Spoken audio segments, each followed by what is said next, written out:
Cabel here, the Profitable Personal Trainer, and I just wanted to take a few minutes to talk to you about what's going on here in January.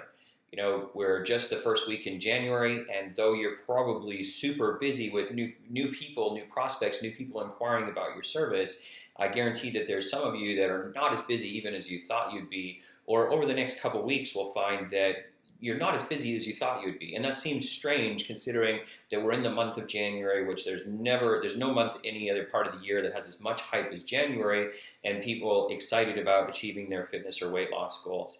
But January has a unique bias to it with the people that would otherwise be interested in your service. You know, this whole New Year's holiday or phenomenon has a unique bias to it where people have it in their head that they are more motivated, they're more inspired, they are more driven, they're more focused to finally reach that fitness or weight loss goal than they've ever been. It doesn't matter if other things have failed them or let them down. This year, somehow things will be different because they're going to do it differently and reach that goal. And as we know, statistically, that just doesn't happen. Over 9 out of 10 people over the next 2.5 to 3 weeks will have given up on their fitness resolution, and some are even already giving up on it. And it's not their fault, okay? Because you and I are not a whole lot different. You see, we all have this inspiration bias that when we get excited and inspired about something, we jump in the pool with both feet, and this New Year's phenomenon encourages that bias and makes us do so even more aggressively or more dramatically. And the problem with that is that when we fail to meet our expectation just by a little bit, we become resentful and quickly frustrated. And when we find ourselves resentful and quickly frustrated, we will push things aside because that's human nature. Subconsciously, our body says, I don't want you to do anything that you don't find comfortable because it interprets it the same way it would as a fear or threat on our life. And we simply go into avoidance mode.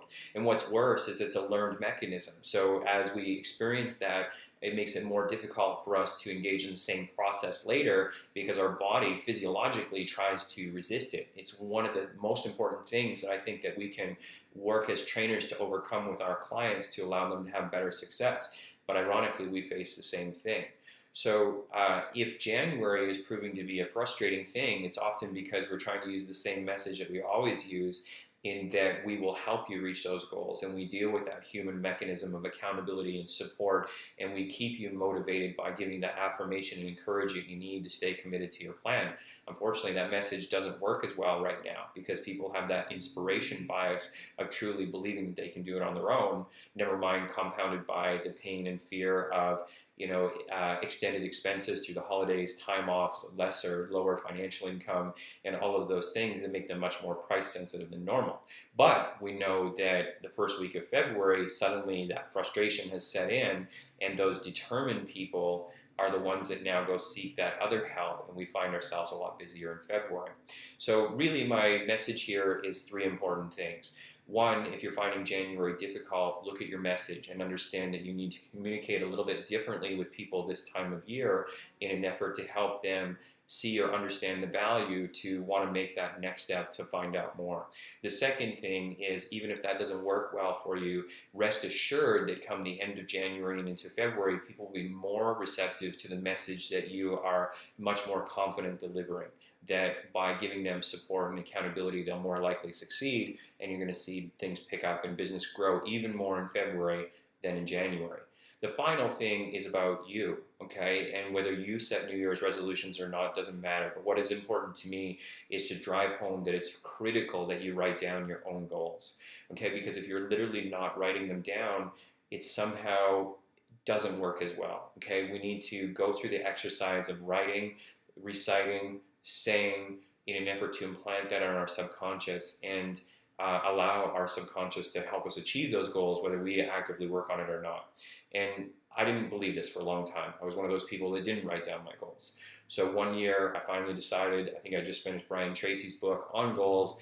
It happened to be close to January. I'm going to write some solid goals. I wrote some realistic ones, I wrote some safe ones, I wrote some outrageous ones. And like most people, I was determined and diligent to read them every day, keep them handy, recite them, memorize them, and so on, and that lasted maybe about a week. Okay, and then it got folded up and put on a bookshelf and completely forgotten. In fact, I found it, and I only can tell this story because when we built our most recent home, I was cleaning out my office at our old home and came across this folded piece of paper from about 3 years prior and unfolded it to find my goals. And ironically, I had achieved almost every single goal on that page, even the ones that were at the time outrageous and unrealistic. And it was kind of funny because not only had I achieved them, but now to read them back and think how outrageous they were in the moment, they weren't that outrageous now.